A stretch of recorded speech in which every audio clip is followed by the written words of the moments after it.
Welcome to Samba Samba. Enjoy the video. In this video, I will explain how to make your own crab trap. First, gather your essential materials.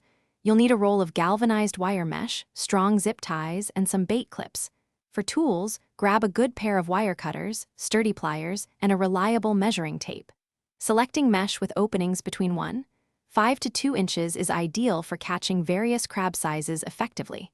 This ensures smaller crabs can escape, promoting sustainable crabbing practices. Now, let's construct the main frame of your trap. Begin by cutting 4 identical mesh panels, each measuring approximately 24 inches long by 12 inches wide. These will form the sides and top. Next, take 2 panels and connect them along one 24-inch edge using zip ties to form a 90-degree angle, creating a corner of your square base. Repeat this with the other 2 panels, then join all 4 to complete the basic box shape. With the frame ready, it's time for the entry doors and top access. Cut 2 funnel-shaped pieces from your mesh, ensuring the narrow end is about 3 inches wide. Attach these funnels to opposite sides of the trap, pointing inwards, allowing crabs to enter but making it difficult to exit. Finally, create a hinged top door, approximately 10 inches by 10 inches, for convenient bait placement and crab retrieval.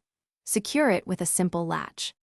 For the final touches, attach a sturdy rope about 20 feet long to your trap, along with a brightly colored buoy for easy identification and retrieval. Inside, secure your bait. Fish scraps or chicken necks work great, using a bait clip or a small mesh bag to prevent it from washing away. Remember to check the description for a link to the Shark AI Ultra Robot Vacuum and other great deals. Now your homemade crab trap is ready for action. Good luck with your crabbing adventure. Thanks for watching. Consider subscribing if we helped you.